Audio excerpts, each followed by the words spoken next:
லேவியராகவும் 26ஆம் அதிகாரம் 13ஆம் வசனம்.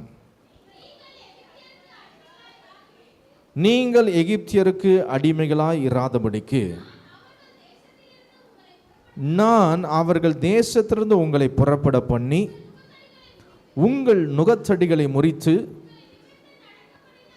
உங்களை நிமிர்ந்து நடக்க பண்ணின உங்கள் தேவனாகிய கர்த்தர். ஹல்லேலூயா. நம்முடைய கர்த்தர் யார்? நம்மை நிமிர்ந்து நடக்க செய்கிறவர். ஹல்லேலூயா, ஹல்லேலூயா. நிமிர்ந்து நடக்க பண்ணுகிறவர் அல்லது நிமிர செய்கிறவர். நம்முடைய ஆண்டவர் தம்முடைய ஜனத்தை நிமிர்ந்து நடக்க பண்ணுகிறவர், நிமிர செய்கிறவர். ஹல்லேலூயா. உங்க பக்கத்தில் இருக்கவங்க பார்த்து சொல்லுங்க, கர்த்தர் உங்களை நிமிர்ந்து நடக்க பண்ணுகிறவர். ஹல்லேலூயா. ஓசியாவின் புஸ்தகம் 11ஆம் அதிகாரம் 4ஆம் வசனத்தை வாசிப்போம். ஓசியா 11ஆம் அதிகாரம் 4ஆம் வசனம். மனுஷரை கட்டி இழுக்கிற அன்பின் கயிறுகளால் நான் அவர்களை இழுத்தேன், அவர்கள் கழுத்துகளின் மேல் இருந்த நுகத்தடியை எடுத்து போடுகிறவரை போல் இருந்து அவர்கள் பட்சம் சாய்ந்து அவர்களுக்கு ஆகாரம் கொடுத்தேன். ஆண்டவர் எப்படி நம்மை நிமிர செய்கிறார் என்று சொல்லி பார்த்தால், பாருங்க, உங்களுக்கு ஏற்கனவே சொல்லியிருக்கிறேன், நம் மேலே ஒரு பாரம் சுமத்தப்படும் பொழுது அல்லது நம்முடைய கழுத்தின் மேலே நம்மால் தாங்க முடியாத ஒரு பாரம் வைக்கப்படும் பொழுது நம்முடைய உடல் அது அப்படியே அது நிமிரக்கூடாதபடிக்கு அது கவிழ ஆரம்பிக்கிறது. பாரம் அதிகரிக்க நாம் எந்த அளவுக்கு நிமிர முடியாதபடிக்கு நம்முடைய சரீரம் அது துவளும் அல்லது நம்முடைய சரீரம் அது மடிவாகும் என்று சொல்லி நாம் பார்க்கிறோம். அதே போல நம்முடைய வாழ்க்கையிலும் சரி, பிரச்சனைகளும் கஷ்டங்களும் சமாதான குறைவுகளும் வியாதிகளும் போராட்டங்களும் நம்ம மேல தொடர்ந்து அமிழ்த்தப்படும் பொழுது, அது நம்மை அழுத்தும் பொழுது நம்முடைய வாழ்க்கையிலும் கூட நாம் நிமிரக்கூடாதபடிக்கு நாம் மிகவும் குனிந்து அது நுகத்தடியை போல நம்முடைய கழுத்தின் மேல வைக்கப்படுகிறது. ஆனால் நம்முடைய ஆண்டவர் எப்படிப்பட்டவர்? நீங்கள் ஆராதிக்கிற கர்த்தர் எப்படிப்பட்டவர்? நாம் ஆராதிக்கிற கர்த்தர் எப்படிப்பட்டவர் என்று சொன்னால், அவர் நம்முடைய கழுத்துகளின் மேல் இருக்கிறதான நுகத்தடிகளை எடுத்து போடுகிறவர். ஹல்லேலூயா. நுகத்தடி என்று சொன்னால் என்ன? மாட்டு வண்டி இழுக்கும் பொழுது அது கழுத்தின் மேலே ஒரு மிகப்பெரிய ஒரு பெரிய கட்டை ஒன்று வச்சுருப்பாங்க பாருங்க. அந்த கழுத்தின் மேலே அந்த கட்டையை வைத்து தான் அந்த மாட்டு வண்டியை வந்து ஓட்டிக்கிட்டு போவாங்க. அந்த ஏர் விழும்பொழுது அதை பார்க்கலாம். அந்த மாட்டுடைய கழுத்தின் மேலே அந்த மிகப்பெரிய பாரமான அந்த கட்டை ஒன்று வைக்கப்பட்டிருக்கிறோம். அதே போல தான் நம்முடைய வாழ்க்கையில் பிரச்சனைகள் கட்டைகளை போல பாரமான காரியங்கள் நம்முடைய வாழ்க்கையின் மேலே வைக்கப்பட்டிருந்தாலும் கர்த்தர் சொல்லுகிறார், நான் அதை எடுத்து போடுகிறவர். ஹல்லேலூயா. உங்கள் வாழ்க்கையில் என்ன பிரச்சனை நுகத்தடிகளை போல உங்கள் மேலே வைக்கப்பட்டிருந்தாலும் ஒன்று தெரிந்து கொள்ளுங்க, நாம் ஆராதிக்கிற இந்த ஜீவனுள்ள ஆண்டவராகிய இயேசு கிறிஸ்து நம்முடைய நுகத்தடிகளை நீக்குகிறவர். ஹல்லேலூயா. நீக்கி நம்மை நிமிர்ந்து நடக்க பண்ணுகிறவர். ஹல்லேலூயா. சொல்லுங்க, என்னை நிமிர்ந்து நடக்க பண்ணுகிறவர், என் நுகத்தடிகளை நீக்கி போடுகிறவர். ஏசாயாவின் புஸ்தகம் 9ஆம் அதிகாரம் 4ஆம் வசனம். ஏசாயா 9ஆம் அதிகாரம் 4ஆம் வசனம்.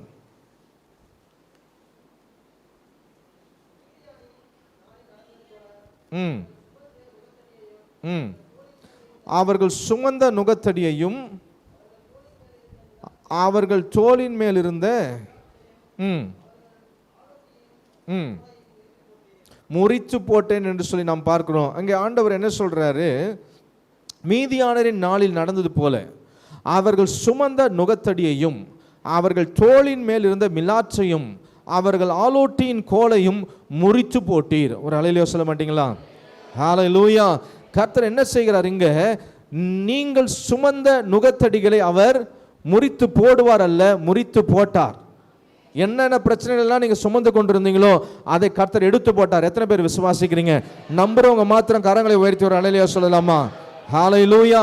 அது மாத்திரமல்ல, தோளின் மேல் இருந்த மிலாற்றையும் அவர்கள் ஆலோட்டியின் கோலையும். பாருங்க, எந்தெந்த பிரச்சனை, எந்தெந்த மனிதர்கள் நிமித்தமாக நாம் துன்பப்படுகிறோமோ, எந்த காரியம் நம்மை வேதனைக்குள்ளாக நடத்தினதோ, எந்த காரியம் நம்மை அடிமைத்தனத்திற்குள்ளாக வைத்திருந்ததோ, நம்முடைய வாழ்க்கை நாம் வாழ முடியாதபடிக்கு, நம்முடைய சொந்த காலில் நாம் நிற்க முடியாதபடிக்கு, அடுத்தவருடைய உதவிகளை நாடி அடுத்தவருடைய காரியங்களையே சார்ந்து இருந்து கொண்டிருக்கிற நம்முடைய வாழ்க்கையில இருக்கிறதான நுகச்செடிகளை கர்த்தர் எடுத்து போட்டார். ஆமென். நீங்க விசுவாசித்தா தேவனுடைய மகிமையை காண்பீர்கள். எனக்கு அன்பான தேவஜனமே, இந்த நுகத்தடி அல்லது இப்படி நிமிர்ந்து நிற்கக்கூடாதபடிக்கு இருக்கக்கூடிய காரணங்கள், ஏன் ஒரு மனிதனுடைய வாழ்க்கையில அவன் நிமிர முடியாதபடிக்கு, வாழ்க்கையில நிமிர்ந்து நிற்க முடியாதபடிக்கு சூழ்நிலைகள் இருக்கிறது, அதற்கு முக்கியமான 3 காரணங்களை நாம் பார்க்க போகிறோம். ஏன் நம்முடைய வாழ்க்கையில நாம் நிமிர முடியவில்லை, வாழ்க்கையில உயர முடியவில்லை, சில பிரச்சனைகள் சில கஷ்டங்கள் எப்பொழுதும் ஏன் அமிழ்த்தி கொண்டே இருக்கிறது, ஏன் நிமிர்ந்து நிற்க முடியவில்லை, அதற்கு காரணங்கள் என்ன என்று நாம் பார்க்கும் பொழுது நாம் முதலாவது வாசித்தோம் இல்லையா, லேவியராகமத்தின் புஸ்தகம் 26ஆம் அதிகாரம் 13ஆம் வசனத்தை மறுபடியும் வாசிப்போம். நீங்கள் எகிப்தியருக்கு அடிமைகளாய் இராதபடிக்கு என்று சொல்லப்பட்டிருக்கிறது. இப்போ இங்கே இஸ்ரவேல் ஜனங்கள் யாருக்கு அடிமைகளாய் இருந்தார்கள்? எகிப்தியருக்கு. எகிப்திலே இஸ்ரவேல் ஜனங்கள் வாழ்ந்த பொழுது அங்கே இருந்ததான எகிப்தியர் இஸ்ரவேல் ஜனத்தை அடிமைப்படுத்த ஆரம்பித்து விட்டார்கள். ஆரம்பத்தில் அப்படி அல்ல. ஆனால் இந்த இஸ்ரவேல் ஜனங்கள் அங்கே பலுகி பெருகிறதை அங்கே எகிப்தியருடைய ராஜா பார்க்கும் பொழுது தங்களுடைய ஜனத்தை விட இந்த இஸ்ரவேல் ஜனங்கள் அதிகமாய் பெருகுகிறார்கள், அவர்கள் பலசாலிகளாய் இருக்கிறார்கள், அவர்கள் நன்றாய் இருக்கிறார்கள் என்பதை அந்த எகிப்தியர்கள் பார்க்கும் பொழுது இவர்களை எப்படியாவது அமிழ்த்த வேண்டும், இவர்கள் பெருகக்கூடாது, இவர்கள் நன்றாக வாழ்ந்துவிடக்கூடாது, இவர்களுடைய வாழ்க்கை எப்படியாவது சிறுமைப்படுத்த வேண்டும் என்று சொல்லி அங்கிருந்த எகிப்தியர்களுக்குள்ளாக ஒரு எண்ணம் உண்டானது. அதன் நிமித்தமாக தான் எகிப்தில் இருந்த இஸ்ரவேல் ஜனங்கள், கர்த்தருடைய ஜனங்கள் அடிமைகளாக சிறுமைப்படுத்தப்பட ஆரம்பித்தார்கள். அவர்கள் மேல பலவிதமான சுமக்க முடியாத வேலைகளை, கஷ்டங்களை எகிப்தின் ராஜாவாகிய பார்வோன் சுமத்தினான் என்று சொல்லி பார்க்கிறோம். முதலாவது காரணம், நம்முடைய வாழ்க்கையில வரக்கூடிய பிரச்சனைகளுக்கு அல்லது நாம் நம்முடைய வாழ்க்கையில நிமிரக்கூடாதபடிக்கு நம்மை குனிய செய்யக்கூடிய, நம்மை அமிழ்த்தக்கூடிய காரணம் முதலாவது சொசைட்டி, சமுதாயம்.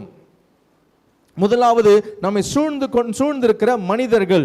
இந்த காரியம்தான் நம்முடைய வாழ்க்கையில் நாம் நிமிரக்கூடாதபடிக்கு நம்மை அமிழ்த்துகிறதாய் காணப்படுகிறது. இங்கு இஸ்ரவேல் ஜனங்களை அவங்களை சுற்றி இருந்ததான சமுதாயத்தினராகிய எகிப்தியர் அவர்களை அடிமைப்படுத்தினார்கள். இஸ்ரவேலரை விடுதலையாய் வாழ விடல. அவங்கள தங்களுடைய சொந்த வாழ்க்கையை சந்தோஷமா சமாதானமா வாழ விடல. எப்பொழுதுமே அவர்களை கஷ்டத்திற்குள்ளாக வைத்து கொண்டிருந்தார்கள். சூரியன் உதித்ததிலிருந்து சூரியன் மறைகிற வரைக்கும் கடுமையாய் வேலை வாங்கினார்கள். தங்களுடைய வாழ்க்கையே, தங்களுடைய ஜீவனே அவர்களுக்கு கசந்து போகிற அளவுக்கு அவர்களை வேலை வாங்கினார்கள். அதன் நிமித்தமாக சரித்திரம் சொல்லுகிறது, அநேகர் மரித்து தங்களுடைய ஜீவனை மாய்த்து கொண்டார்கள் என்று சரித்திரம் சொல்லுகிறது.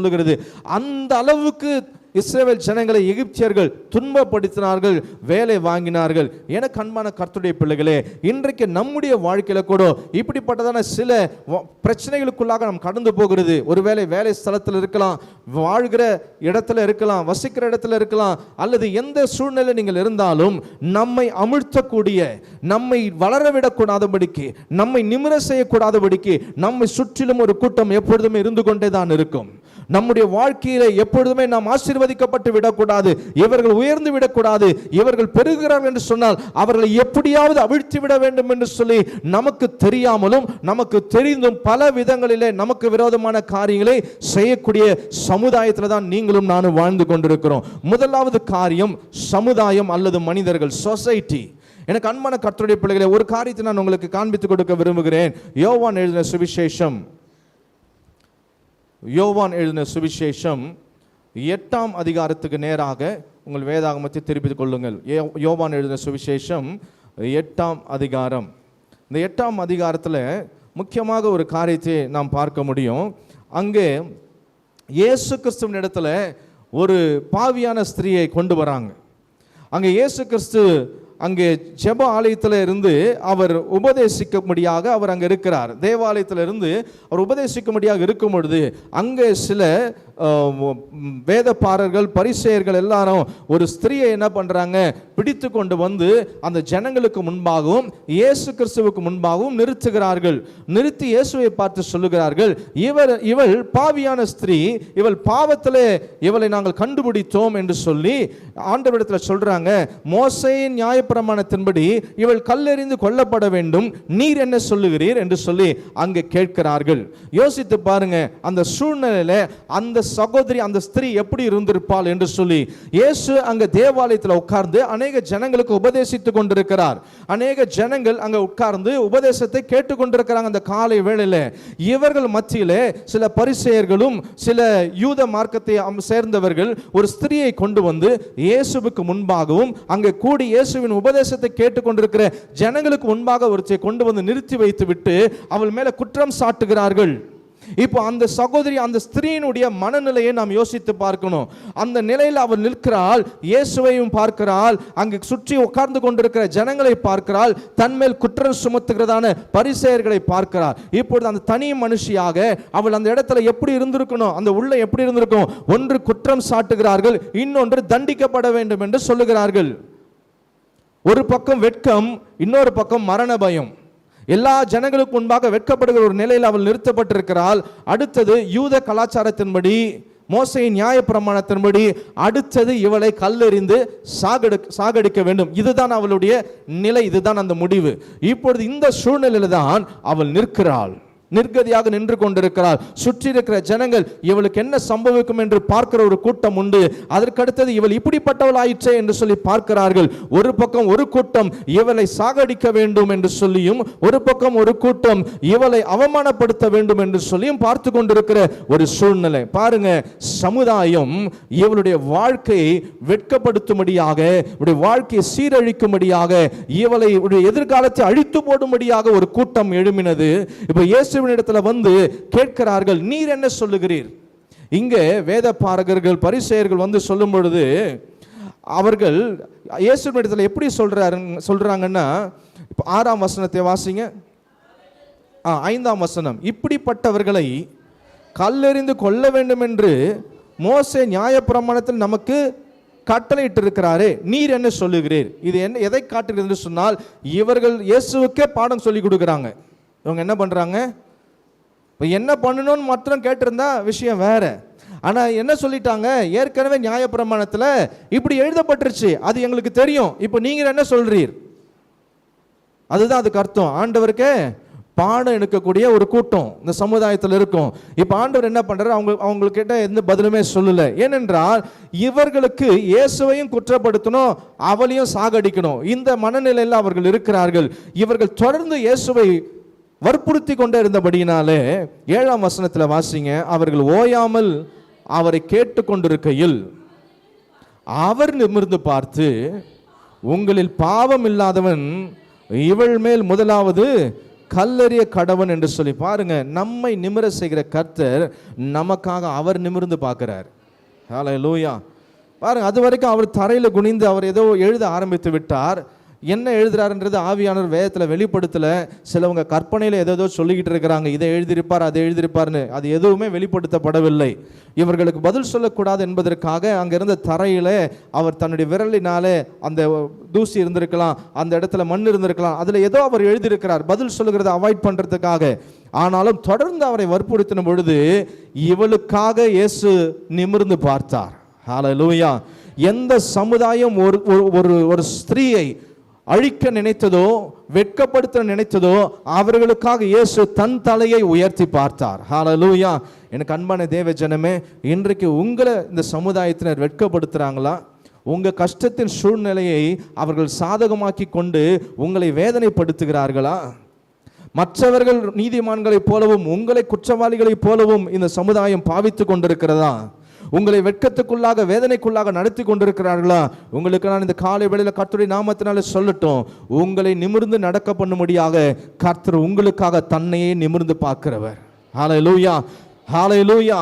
அங்கு நிமிர்ந்து பார்த்து சொன்னாரு, உங்களில் பாவம் இல்லாதவன் இவள் மேல் முதலாவது கல்லெறிய கடவன் என்று சொல்லி அவர் மறுபடியும் குனிந்து தரையில் எழுதினார். அவர்கள் அதை கேட்டு தங்கள் மனசாட்சியினால் கடிந்து கொள்ளப்பட்டு பெரியோர் முதல் சிறியோர் வரைக்கும் ஒவ்வொருவராய் போய்விட்டார்கள். இயேசு தனித்திருந்தார், அந்த ஸ்திரீ நடுவே நின்றார். இப்போ கல்லெறிய வந்தவங்க எல்லாம் போயிட்டானுங்க. இப்போ அவள் இன்னும் அங்கதான் நின்றுகிட்டு இருக்கிறா. இன்னும் யாருக்கிட்ட இருந்து தீர்ப்பு வரல? இயேசுவினிடத்துல இருந்து இன்னும் தீர்ப்பு வரல. இப்போ ஒரு கூட்டம் இன்னும் இயேசு கிறிஸ்து உபதேசத்தை கேட்கிற ஒரு கூட்டம் அங்கதான் உட்காந்துக்கிட்டு இருக்கிறாங்க. அவளை கல்லெறியும்படியாக குற்றம் சாட்டின ஜனங்கள் தான் போயிட்டாங்களே தவிர அங்க வேற ஜனம் பார்த்துக்கிட்டு இருக்கிறாங்க. இப்போ அவள் தனியா நிற்கிறாள். இப்போ அவளுடைய மனநிலை எப்படி இருந்திருக்கும்? அடுத்து இயேசு என்ன சொல்ல போகிறாரோ, அடுத்து இயேசு என்னுடைய சூழ்நிலை நிமித்தமாக அவர் ஒருவேளை நியாயப்பிரமாணத்தின்படி நீ கொலை செய்யப்பட வேண்டும் என்று சொல்லுவாரோ, அல்லது தன்னை எல்லாரும் முன்பாக விசாரிப்பாரோ என்று சொல்லி பல எண்ணங்கள் தனக்குள்ளாக ஓடிக்கொண்டிருந்திருக்கும். அவளுக்காக பேசுகிறதுக்கு அங்க யாரும் இல்லை. முழுவதும் வெட்கம், இன்னொரு பக்கம் மரண பயம், ஜீவன் போக போகிறது என்று சொல்லி அதற்கு பின்பு பார்க்கிறோம். தொடர்ந்து வாசிக்கும்போது 10ஆம் வசனத்துல 2ஆம் முறை இயேசு நிமிர்ந்து பார்க்கிறாரு. இயேசு நிமிர்ந்து அந்த ஸ்திரீயை தவிர வேறு ஒருவரையும் காணாமல், ஸ்திரீயே உன்மேல் குற்றம் சாட்டினவர்கள் எங்கே? ஒருவனாகிலும் உன்னை ஆக்கினைக்குள்ளாக தீர்க்கிறதில்லையா என்று சொல்லி பேசுகிறதை நாம் பார்க்கிறோம். ஒருவனும் உன்னை ஆக்கினைக்குள்ளாக தீர்க்கவில்லையா? ஸோ இங்க 2வது விசை இயேசு அவளை நிமிர்ந்து பார்த்து சொல்றாரு, உன்மேல் குற்றம் சாட்டினவர்கள் எங்கே? ஒருவனாகிலும் உன்னை ஆக்கினைக்குள்ளாக தீர்க்கவில்லையா என்றார். அதற்கு அவள், இல்லை ஆண்டவரே என்றாள். இந்த ஆண்டவரே அந்த வார்த்தை வருது பாருங்க. அவர் இல்லை ஐயா இல்லை அப்படின்னு சொல்லல. அவள் என்ன சொல்றா? இல்லை ஆண்டவரேனும் பொழுது அவரை அவள் சொந்த இரட்சகராகவே ஏற்றுக்கொண்டா. அதுதான் அங்க அர்த்தம். அவருக்கு தன்னை அவள் அப்படியே அர்ப்பணிக்கிறத பார்க்கிறோம். இல்லை ஆண்டவரேன்னு சொல்றா. உடனே பாருங்க இயேசு சொல்றாரு, நானும் உன்னை ஆக்கினைக்குள்ளாக தீர்க்கிறதில்லை, நீ போ, இனி பாவம் செய்யாதே என்றார். இப்போ அவளை பாருங்க வெட்கத்தோட வந்தா, எதிர்காலமே இல்லை, ஜீவன் போகக்கூடிய சூழ்நிலை. ஆனால் கர்த்தர் எல்லா ஜனங்களுக்கு முன்பாக அவளுக்காக பரிந்து பேசி அவளுக்காக நிமிர்ந்து பார்த்து அவளுடைய வெட்கத்தை மாற்றி அவளுக்கு ஒரு புதிய எதிர்காலத்தை, புதிய வாழ்க்கை கொடுத்தார். ஹல்லேலூயா. உங்கள் வெட்கத்துக்கு பதிலாக இரட்டத்தனையான பலன் வரும். உங்கள் வாழ்க்கையில் எந்த சூழ்நிலையில் நீங்கள் வருத்தப்பட்டிருக்கிறீங்களோ, யாருனால நீங்கள் வெட்கப்படுத்தப்பட்டிருக்கிறீங்களோ, கர்த்தர் சொல்றார், அவங்க முன்பாக கர்த்தர் தம்முடைய தலையை உயர்த்தி பார்த்து உங்களுடைய வெட்கத்தை நீக்கி உங்களுக்கு ஒரு சிறந்த எதிர்காலத்தை கொடுக்க வல்லவராக இருக்கிறார். நான் யோசித்து பார்த்தேன், அந்த இடத்துல அந்த ஸ்திரீ என்ன நினைச்சிருப்பா? எப்படி இருந்திருக்கும் அவளுக்கு அந்த நிலைமை இல்லையா? எப்படி எல்லாம் முடிஞ்சு போச்சுன்னு நினைச்சு வந்தவ, ஆனால் ஆண்டவருடைய சமூகத்தில் வந்த பொழுது அவள் எதிர்பாராத ஒரு துவக்கம். அவருடைய பிரசனத்தில் அவர் முன்னாடி வந்து நின்னோன்னு அவர் அவளுக்கு தஞ்சம் ஆயிட்டார். நான் இருக்கிறேன் உன்னை வாழ வைக்கிறதுக்கு. எல்லார் குற்றம் சாட்டினவர்களிடத்திலிருந்து, கொலை செய்யும்படியாக ஆயத்தமாய் கற்களோடு நின்றவர்களிடத்திலிருந்து கர்த்தர் அவளுடைய ஜீவனை பாதுகாத்து அவளுக்கு ஒரு புதிய வாழ்க்கை கொடுத்தார். நானும் உன்னை ஆக்கினைக்குள்ளா தீர்க்கதில்லை, நீ இப்போ ஒழுங்காருன்னு கர்த்தர் சொல்லி அனுப்பினார். எனக்கு அன்பான கர்த்தருடைய பிள்ளைகளே, உங்கள் வாழ்க்கையில் எந்த மனிதர்கள் நிமித்தமாக உங்கள் வேலை ஸ்தலத்திலோ, உங்கள் குடும்பத்திலோ, உங்கள் வாழ்க்கையிலோ அவர்கள் உங்களை எந்த காரியத்தில் உங்களை அவமானப்படுத்தியிருந்தாலும், உங்களை வேதனைப்படுத்தியிருந்தாலும், ஒருவேளை உங்களுடைய வாழ்க்கையில் அப்படிப்பட்டதான கஷ்டத்துக்குள்ளாக இந்த சூழ்நிலையிலிருந்து இந்த ஜனங்களுக்கு முன்பாக யார் என்னை வாழ வைக்க முடியும்? இந்த ஜனங்களுக்கு முன்பாக நான் நிமிர்ந்து நடக்கணுமே, எனக்கு ஒரு நல்ல எதிர்காலம் இருக்குமா என்று சொல்லி ஒருவேளை அப்படிப்பட்ட எண்ணங்களோடு கூட நீங்கள் இருப்பீர்கள் என்று சொன்னால், கர்த்தருடைய நாமத்தினால் இந்த வசனத்தின்படியாக அவளுக்கே கர்த்தர் அந்த நன்மையை செய்திருப்பார் என்றால், அவரை தேடி அவருடைய பிரசன்னமாக அவருடைய ஜெப வீட்டில் வந்திருக்கிற உங்களுக்கு கர்த்தர் ஒரு நல்ல எதிர்காலத்தை வச்சிருக்கிறார். ஹல்லேலூயா. இப்போ முதலாவது, நாம் நிமிரக்கூடாதபடிக்கு நம்மை அமிழ்த்தி கொண்டிருக்கிற காரியம் சமுதாயம், சொசைட்டி அல்லது மனிதர்கள். 2வது ஒரு காரியத்தை நாம் வாசிக்கலாம். லூக்கா எழுதின சுவிசேஷம் 13ஆம் அதிகாரம் 10ஆம் வசனத்திலிருந்து 13ஆம் வசனம் வரைக்கும் வாசிக்க கேட்போம். ஒரு ஓய்வு நாளில் அவர் ஜெப ஆலயத்தில் போதகம் பண்ணி கொண்டிருந்தார். அப்பொழுது 18 வருஷமாய் பலவீனப்படுத்தும் ஆவியை கொண்ட ஒரு ஸ்திரீ அங்கே இருந்தால், எவ்வளவும் நிமிரக்கூடாத கூனியா இருந்தால், இயேசு அவளை கண்டு தம்மிடத்தில் அழைத்து, ஸ்திரீயே, உன் பலவீனத்தினின்று விடுதலையாக்கப்பட்டாய் என்று சொல்லி அவள் மேல் தமது கைகளை வைத்தார். உடனே அவள் நிமிர்ந்து தேவனை மகிமைப்படுத்தினாள். இங்க பார்க்கிறோம், இந்த சம்பவம் ஏற்கனவே அநேக முறை நீங்க படித்திருப்பீங்க, செய்தியில் கேட்டிருப்பீங்க. இங்கே 18 வருஷமாய் ஒரு கூனியா இருந்த ஒரு ஸ்திரீயை ஆண்டவராக இயேசு கிறிஸ்து ஜெப ஆலயத்தில் பார்க்கிறார். இவள் ஏன் கூனியா இருந்தால், இவள் ஏன் நிமிர முடியாதபடிக்கு 18 வருஷம் நிமிர முடியாதபடிக்கு, எவ்வளவும் நிமிர முடியாதான், கொஞ்சம் கூட அவங்களால என்ன பண்ண முடியாது, நிமிர முடியாத கூனியா இருந்தாள்னு சொன்னால் அவங்களுடைய முகம் கிட்டத்தட்ட அவங்களுடைய முழங்காலுக்கு கீழே இருக்கிற அளவுக்கு அவங்க பெண்டா இருந்தாங்கன்னு சொல்லி சரித்திரம் சொல்லுகிறது. அந்த அளவுக்கு கூனியா இருக்கிறாங்க. அவங்களால கொஞ்சம் கூட என்ன பண்ண முடியாது, நிமிரவே முடியாத ஒரு சூழ்நிலையில் எத்தனை வருஷமா இருக்கிறாங்க, 18 வருஷம், 18 இயர்ஸ், 18 வருஷமா இருக்கிறாங்க. இங்க இந்த ஜெப ஆலயத்தில் இயேசு அவளை பார்த்த பொழுது, இயேசு அவளை பார்த்து தம்மிடத்தில் அழைத்து அவளை நோக்கி அவர் பேசுகிறார். அதற்கு பின்பு தன் கைகளை அவள் மேலே வைத்த உடனே அவள் சுகமானால், அவள் நிமிர்ந்து தேவனை மகிமைப்படுத்தினாள் என்று பார்க்கிறோம். இங்க இயேசு சொல்றாரு பாருங்க, ஏன் அவள் நிமிரக்கூடாத கூனியா இருந்தாள் என்று சொல்லி இயேசு சொல்றாரு. என்ன சொல்றாரு? 11ஆம் வசனத்தை வாசிங்க.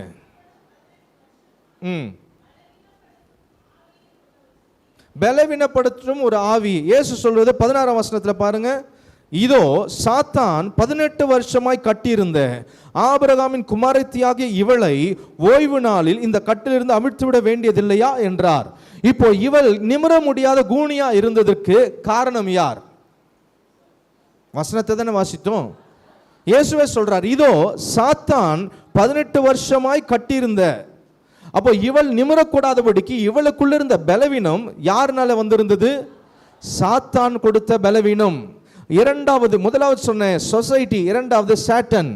சாத்தான் மூலமாக நம்முடைய வாழ்க்கையில நாம் ஆசீர்வதிக்க கூடாதபடிக்கு, நிமிர்ந்து வாழக்கூடாதபடிக்கு நம்மை அப்படியே அமிழ்த்தோம். சில பலவீனங்கள், வியாதிகள், குடும்பத்தில் பிரிவினைகள், போராட்டங்கள், சமாதானம் இல்லாத காரியம், இப்படிப்பட்டதான காரியங்களை பிசாசு குடும்பத்தில் அல்லது தனி மனிதர்களுக்குள்ள வைத்து அவங்க வாழ்க்கையில் அவங்க நல்ல ஒரு சூழ்நிலைக்குள்ளாக வாழாதபடிக்கு, தங்கள் வாழ்க்கையை சந்தோஷமாக வாழாதபடிக்கு அவங்களை அப்படியே அமிழ்த்தி பிடித்து வைத்திருப்பான். நல்லா புரிந்து கொள்ளணும், அதற்கு காரணம் யாருன்னு சொல்லி நம்ம தெரிந்து கொள்ளணும். இவளுக்கும் மற்றவர்களுக்கும் இவ கூனியா இருந்தது.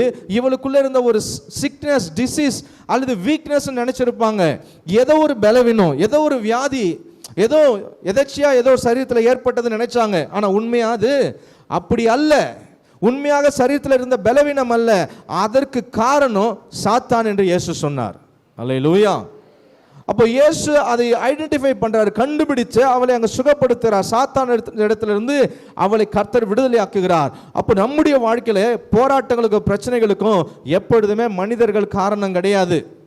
ஆமென். நல்லா புரிந்து கொள்ளணும். சில நேரங்களில் மனிதர்கள் காரணமா இருக்கலாம், சில காரியங்களுக்கு பிசாசு காரணமா இருக்கலாம். ஏன் குடும்பத்தில் அவ்வப்போது பிரச்சனை, போராட்டம் வருது? இங்க இவளை பிசாசு பிடிக்கவில்லை. நல்லா புரிந்து கொள்ளுங்க. she is not possessed with evil spirit. அவ பிசாசு அல்லது அசுத்த ஆவியினால பிடிக்கப்படல, ஆனா பிசாசினால அவள் அடிமைப்படுத்தப்பட்டிருந்தாள். she was oppressed by the evil spirit. பிசாசு பிடிக்கல, ஆனா பிசாசினால என்ன பண்ணப்பட்டிருந்தா? பலவீனப்படுத்தப்பட்டு கொண்டிருந்தா. அவளுக்குள்ள பிசாசு இல்ல, பிசாசு அவளை பலவீனப்படுத்தி வச்சிருந்தான். நல்லா புரிந்து கொள்ளுங்க. நம்முடைய வாழ்க்கையில சில பிரச்சனைகளுக்கு, போராட்டங்களுக்கு, வியாதிகளுக்கு விடுதலை வேணும்னா ஆண்டவராகிய இயேசு கிறிஸ்துவின் நாமத்தினாலே பிசாசின் கிரியைகள் அழிக்கப்பட வேண்டும். ஹல்லேலூயா, ஹல்லேலூயா. நல்லா புரிந்து கொள்ளுங்க. வீட்டில் சமாதானம் இல்லாமல் போதா, பிரச்சனை வருதா, தேவையில்லாத வாக்குவாதங்கள் வருதா, நல்லா புரிந்து கொள்ளுங்க. நமக்கு விரோதமாக, நமக்கு பின்பாக இருந்து பிசாசு கிரியை செய்யறான்னு அர்த்தம். ஹல்லேலூயா. அதை புரிந்து கொண்டு உங்களுடைய வார்த்தைகளிலே நீங்கள் கவனம் உள்ளவர்களாய், நீங்கள் அமைதல் உள்ளவர்களாய் அந்த வேளையில் ஆண்டவரை நோக்கி ஜெபிக்கிற அனுபவம் உங்களுக்கு இருக்குமே என்றால் நீங்கள் அந்த காரியத்தை மேற்கொள்ள முடியும். ஆமென். அதை விட்டுட்டு நீ இப்படி பேசுறிய, நான் இப்படி பேசுறேன்னு சொல்லி மாறி மாறி மாறி பேசிக்கிட்டு இருந்தா பிசாசு நல்லா தலை விரிச்சு ஆடுவான். பிசாசு என்ன பண்ணுவான்? நல்லா ஏற்றி விடுவான். இங்கே சொல்லுவான், அது ஒன்று சொல்கிறாங்களே, நீ நாலு சொல்லு, அவங்க தான் சொல்கிறான் பாரு. இதெல்லாம் யார் திரும்ப உடனே நம்மளுக்குள்ள அப்படியே ஆட்டோமேட்டிக்காக வரும் பாருங்க, அப்படியே ஃப்ளோ வரும். அந்நிய பாஷையில் நிரம்புறமோ இல்லையோ, இந்த மாதிரி எதிர்த்து பேசுகிற பாஷை நமக்கு உள்ள என்ன பண்ணும்? உங்களை சொல்லலை, நீங்கள் அப்படி கிடையாது பாருங்கள். அது ஆட்டோமேட்டிக்காக ஃப்ளோ வந்து நிற்கவே நிற்காது, அது பாட்டுக்கு பொங்கி வழியும். என் உள்ளம் தேவன் பால் பொங்கி வழியுதுன்ற மாதிரி அடுத்து பேசுறதுக்கு சொல்ல வேணாம். அது அப்படியே ஓவர் ஃப்ளோ ஆகும். சுனாமி வெள்ளத்தை விட தாண்டும் பாருங்க, அப்படி மிஞ்சிட்டு போவோம். போய் கடைசியில் ஒரு வழியாக முட்டி மோதும். அப்போ பார்த்தா அவ்வளோதான், ரொம்ப வேதனையாக இருக்கும். இப்போ யார் நினைப்பா? அப்பாடா, ஒருத்தன் சந்தோஷப்படுவான். யார் இது? ஆமாம், ரொம்ப சந்தோஷமாக இருப்பான் சாத்தான். அப்பாடா, நினச்சதை என்ன பண்ணிட்டேன்? முடிச்சிட்டேன். இப்போ குடும்பத்தில் என்ன வந்துருச்சு? மனஸ்தாபம் வந்துருச்சு, பிரிவினை வந்துருச்சு. இப்போ இவர்களுக்குள்ள இயேசுவின் அன்பு போச்சு. ஹல்லேலூயா. பிரிவினையை பிசாசு கொண்டு வருவான், ஐக்கியத்தை ஆவியானவர் கொடுக்கிறவர். மன்னிக்காத சுபாவத்தை பிசாசு கொடுப்பான், மன்னிக்கிற சுபாவத்தை ஆவியானவர் கொடுக்கிறவர். அப்போ நமக்குள்ள என்ன நமக்குள்ள கோபத்தை கொண்டு வர்றது பிசாசு, சாந்தமுள்ள குணம் ஆவியானவர் கொடுக்கிறது. அமைதியில் உள்ள ஆவி ஆவியானவர் கொடுக்கிறது. ஆக்ரோஷமான வெறித்தனமான ஆவியை கொடுக்கிறது சாத்தான். அப்போ நமக்குள்ள எழும்புகிற நமக்குள்ள வர சுபாவங்களை நாம் நிதானித்து பார்க்கணும். எனக்குள்ள இப்படிப்பட்ட காரியங்கள் வருதுன்னா அப்போ என்னை பிசாசு பிடிக்கல, என்னை பிசாசு என்ன பண்றான்? கண்ட்ரோல் பண்றான், அவனுடைய ஆளுகையில கொண்டு போறான். அதுதான் விஷயம். இவளை பலவீனப்படுத்தும் ஆவி அவளை என்ன பண்ணிருந்தது? கண்ட்ரோல் பண்ணி வச்சிருந்தது. அவளை நிமிரவே விடல பாருங்க. வாழ்க்கையில 18 வருஷமா கண்ட்ரோல்ல வச்சிருந்தான் பிசாசு. அப்போ நம்முடைய வாழ்க்கை நல்லா புரிந்து கொள்ளுங்க. குடும்பத்தில் பிரச்சனைகள் வருதா, வேலை ஸ்தலத்தில் பிரச்சனைகள் வருதா, சில வியாதிகள், இதெல்லாம் நம்ம தெரிந்து கொள்ளணும். எந்த பிளட் டெஸ்ட் எடுத்தாலும், எந்த ஸ்கேன் எடுத்தாலும், எந்த எக்ஸ்ரே எடுத்தாலும் எல்லாத்துலேயுமே எல்லாம் நெகட்டிவ், எல்லாம் நார்மல் இருக்கும். ஆனால் பிரச்சனை மட்டும் சரீரத்திலிருந்து போகாது, இருந்துகிட்டே இருக்கும். என்னன்னே தெரியலன்னு நீங்க நினைச்சிட்டு இருப்பீங்க. நல்லா புரிந்து கொள்ளுங்க. கர்த்தருடைய நாமத்தினாலே தேவ பிரசன்னத்திலிருந்து உபவாசித்து நீங்க ஜெபிப்பீங்கன்னா கர்த்தர் அதிலிருந்து உங்களுக்கு நிரந்தர விடுதலை கொடுப்பார். இந்த பலவீனத்தினால என் வேலையை நல்லா செய்ய முடியல, இந்த பலவீனத்தினால என்னுடைய வாழ்க்கை, என் குடும்பத்தை பார்க்க முடியல, எப்பொழுதுமே இது என்னை அடிமைப்படுத்தி கொண்டிருக்கிறது, என்னை வேதனைப்படுத்தி கொண்டிருக்கிறது, வியாதி என்னை விட்டு விலகல நினைக்கிறீங்களா? நீங்க எந்த மெடிசன் எடுத்தாலும் நல்லா ஆகாது. நான் சொல்றேன், கர்த்தருடைய நாமத்தினால் ஆவியானுடைய ஏவுதலின்படி நீங்க எத்தனை டாக்டர் இடத்துல போனாலும் சரி, நீங்க எத்தனை மெடிசன்ஸ் எவ்வளவு எடுத்தாலும் சரி, அந்த பலவீனம் தீரலன்னா அதுக்கு ஒரே ஒரு வழி, ஆண்டவராக இயேசு கிறிஸ்து மாத்திரமே. ஹல்லேலூயா. இங்க 18 வருஷமா இருந்தா, ஆனா 18 வருஷத்துல ஒரே ஒரு டைம் தான் ஜெபாலயத்தில் இயேசுவை சந்திக்க அவளுக்கு வாய்ப்பு கிடைத்தது. அந்த சான்ஸ் அவளுக்கு கிடைத்த ஒரு மிகப்பெரிய ஒரு நல்ல ஒரு சான்ஸா இருந்தது பாருங்க. அந்த நேரத்தில் நான் யோசித்து பார்த்தேன், இவள் எவ்வளவு நிமிரக்கூடாத கூனியா இருக்கிறா. 18 வருஷமா இவ கூனின்னு எல்லாருமே அவளுக்கு ஊர்ல இருக்கிறவங்க எல்லாருக்கும் தெரியும். அப்ப இவ அந்த நேரத்தில் எங்க இருக்கிறா? ஜெப ஆலயத்தில். நமக்கு கொஞ்சம் இடுப்பு வலினா இப்படி சாஞ்சிட்டு சொல்லுவோம், ஐயா எனக்கு இடுப்பு வலி, அதான் ஆலயத்துக்கு வர முடியல. ஒரே தலைவலி பாருங்க, எனக்கு அதான் காலையில் எழுந்துக்க முடியல. நைட்டெல்லாம் வேலை செஞ்சேன்னா கை கால்லாம் ரொம்ப வலி, அதான் ஆலயத்துக்கு வர முடியல. ஜுரம் அடிக்கிற மாதிரி இருந்துச்சு, அதனால் அப்படியே இருந்துட்டேன்னா டைம் ஆயிடுச்சு பாருங்க. ஒரு பிரச்சனையும் இல்லை, அதிலிருந்து விடுதலை கிடைக்காது, விடுதலை கிடைக்காது. இவ தான் கூனி என்று பலவீனப்படுத்துகிற ஆவியினால பீடிக்கப்பட்டிருந்தால் அவள் அதை நினைத்து, நான் இப்படி இருக்கிறேனே, என்னால் நிமிர முடியாது, நான் ரோட்டில் ஜெபாலயத்துக்கு போகும்போது பார்க்குறவங்களாம் என்ன சொல்லுவாங்க, இப்படி போகிறாளே, இது அவளுக்கு அவசியம் தானா, இவ போலனா யார் கேட்டது, அந்த ஆண்டவருக்கு கண்ணு இல்லையா, இவ ஆலயத்துக்கு ஜெபாலயத்தில் ஜெபிக்கணும்லாம் ஆண்டவர் எதிர்பார்க்க மாட்டாரு. இவளுடைய சூழ்நிலைக்கு வீட்டில் இருந்து ஜெபம் பண்ணாலே கர்த்தர் கேட்பாரு சொல்லியிருப்பாங்க. அவன் மனதில் என்ன வந்திருக்கலாம். அந்த நினைவுக்கும் மற்றடைய வார்த்தையும் கேட்டு அந்த அம்மா அன்னைக்கு வீட்டில் இருந்திருந்தாங்கன்னா ஆண்டவருடைய பார்வையில் அவள் பட்டிருக்க முடியாது, இயேசுவின் கரம் அவள் மேலே வைக்கப்பட்டிருக்க முடியாது, அவள் 18 வருஷமா இருந்த பலவீனத்திலிருந்து நிமிர்ந்து இருக்க முடியாது. ஹல்லேலூயா, ஹல்லேலூயா. ஆகவே தான் சொல்லுகிறது, உங்கள் பலவீனத்தை முக்கியத்துவப்படுத்தாதீங்க, காரணங்களை முக்கியப்படுத்தாதீங்க. நீங்க கர்த்தருடைய ஆலயத்துக்கு வரக்கூடாதபடிக்கு பிசாசு 1000 காரியங்களை சொல்லுவான். இன்னைக்கு நம்ம சபையில கூட நான் பார்க்கிறேன், அநேகர் ஆலயத்துக்கே வராதபடிக்கு பலவீனத்தின் ஆவியினாலே அநேக மாதங்களாய் அநேக வாரங்களாய் அவர்கள் பிடிக்கப்பட்டிருக்கிறாங்க. அவங்க அதுல இருந்து ஓவர் கம் பண்ணி வெளில வர முடியல பாருங்க. அவங்களை கேட்ட சொல்லுவாங்க, எனக்கு இந்த வேலை இருக்குது, எனக்கு அந்த வேலை இருக்குது. அதெல்லாம் சும்மா பிசாசு பிடிச்சி வச்சிருக்கிறான், அது அவங்களுக்கு தெரியாம அதில் சிக்கி தவிச்சுக்கிட்டு இருக்கிறாங்க. இப்படிப்பட்ட காரியத்தில் இருந்தால் என்னைக்குமே நம்முடைய வாழ்க்கையில் என்ன பண்ண முடியாது, விடுதலை பெறவே முடியாது. மற்ற ஜனங்களுக்கு முன்பாக நிமிர்ந்து வாழ முடியாது. வாழ்க்கையில் ஒரு நல்ல மாற்றத்துக்குள்ள நம்ம கடந்து வர முடியாது. இதுவே அன்றைக்கு அந்த சகோதரி தன்னுடைய பலவீனத்தை முக்கியத்துவப்படுத்தி அவள் வீட்டிலே உட்கார்ந்துட்டு இருந்திருந்தாங்கன்னா உண்மையாகவே அவளுடைய பெயர், அவளுடைய காரியங்கள் இந்த வேதத்தில் இடம்பெற்றிருக்க முடியாது. அநேகருக்கு முன்பாக அவள் நிமிர்ந்து நடந்திருக்க முடியாது. எனக்கு அன்பான தேவனுடைய ஜனமே, உங்க வாழ்க்கையில பிசாசு உங்களை எந்த காரியத்தில் அடிமைப்படுத்தி வைத்திருந்தாலும், எந்த காரியத்தின் மூலமா உங்கள் மேல கண்ட்ரோல் இருந்தாலும், அதிலிருந்து வெளியே வருவதற்கு நீங்க கர்த்தருக்கு முன்பாக நிற்க வேண்டும். ஹல்லேலூயா. ஜெப ஆலயத்தில் ஜெப வாழ்க்கை ரொம்ப அவசியம். அப்போ இங்கே பார்க்கிறோம், இயேசு அவளை பார்த்து பேசுறார் அல்லவா. அந்த வசனத்தை மறுபடியும் வாசிக்கலாமா? முதலாவது பார்க்கிறார், இயேசு அவளை எங்க பார்த்தார்? அவளை ஜெப ஆலயத்தில். இப்போ இங்க வந்திருக்கிறீங்களே, ஒருவேளை நீங்க ஒவ்வொருவர் ஒரு சரீரத்தில் சில பலவீனங்களோடு கூட வந்திருக்கலாம், பிரச்சனைகளோடு கூட வந்திருக்கலாம். இங்க வந்து உட்கார்ந்து இருக்கிறவங்களை யார் பார்க்கிறது? இந்த ஜெப ஆலயத்தின் தலைவராகிய, இதற்கு சொந்தக்காரராகிய இயேசு உங்களை கண்டு உங்களை ஒவ்வொருத்தரும் பார்க்குறாரு. நீங்கள் என்ன பிரச்சனையில் வந்திருக்கிறீங்க, உங்களை பார்க்கும்பொழுது உங்களுடைய வாழ்க்கையில் சரீரத்தில் என்ன பிரச்சனை, உங்கள் உள்ளத்தில் என்ன பிரச்சனை, உங்கள் குடும்பத்தில் என்ன பிரச்சனை, உங்களுக்கு என்ன தேவை, எல்லாவற்றையும் கர்த்தர் உங்களை நோக்கி பார்த்து கொண்டிருக்கிறார். ஹல்லேலூயா. நீங்கள் அறியாத ஒருவர் உங்கள் மத்தியில் இருக்கிறார் என்பதை நீங்கள் மறந்து போகக்கூடாது. இங்கே பாருங்கள், அவள் அங்கே இருந்தால் இயேசு அவளை கண்டு, இங்கே உட்கார்ந்துருக்கிற உங்களை இயேசு கண்டு, அடுத்தது பார்த்ததோடு ஆண்டவர் நிறுத்தல, அவர் என்ன பண்றார்? தம்மிடத்தில் அழைச்சு தம்மிடத்தில் கூப்பிடுறாரு. பாருங்க, வா அப்படின்னு சொல்றாரு. இப்போ கூப்பிட பொழுது அவங்க நிமிர்ந்து போனாங்களா? அதே நிலையில இயேசு இடத்துல போனாங்களா? அதே நிலையில தான் போறாங்க. ஆண்டவர் தம்மிடத்தில் அழைக்கும் பொழுது அவர் பக்கத்தில் போறதுக்கு அவங்க வெக்கப்படலை. அவங்க பக்கத்தில் போறதுக்கு, ஆண்டவர் பக்கத்தில் போறதுக்கு தன்னுடைய பலவீனத்தையும் குறைகளையும் காரணமா சொல்லிட்டு இருக்கிற இடத்துல இல்லை. அல்லேலூயா. அவங்க அதே நிலையில தான் ஆண்டவரிடத்தில் போனாங்க. எந்த நிலையில ஆண்டவரிடத்தில் போனாங்களோ அதே நிலையில அவங்க அங்க இருந்து வரல. அடுத்து நம்ம பார்க்கிறோம், தம்மிடத்தில் அழைத்து, ஸ்திரீயே உன் பலவீனத்திலிருந்து விடுதலையாக்கப்பட்டாய் என்று சொல்லி, மூன்றாவது கர்த்தர் அவளோடு கூட பேசினார். இப்பொழுதும் கர்த்தர் உங்களோடு பேசிக்கிட்டு இருக்கிறாரு. ஹல்லேலூயா, ஹல்லேலூயா. கர்த்தர் நம்முடைய ஆண்டவர் பேசுகிற அந்த வார்த்தை, அந்த வல்லமையான வார்த்தையை அவள் கேட்கிறாள். அந்த செவிகளில் கேட்கும் பொழுது அந்த வார்த்தை சரீரத்துக்குள்ள இறங்குகிறது. அதற்கு பின்பு 13ஆம் வசனத்தில் பார்க்கிறோம், அவள் மேல் தமது கைகளை வைத்தார். கர்த்தர் தொட்டார், கண்டார், அழைத்தார், பேசினார், தொட்டார். உடனே அவள் நிமிர்ந்து தேவனை மகிமைப்படுத்தினாள். ஹல்லேலூயா. உங்க வாழ்க்கையில் அநேக ஆண்டுகளாக, அநேக நாட்களாக என்ன காரணனே தெரியாம போராடிக்கிட்டு இருக்கிற பிரச்சனைக்கு தீர்வை கொடுக்க என் ஆண்டவர் போதுமானவராக இருக்கிறார்.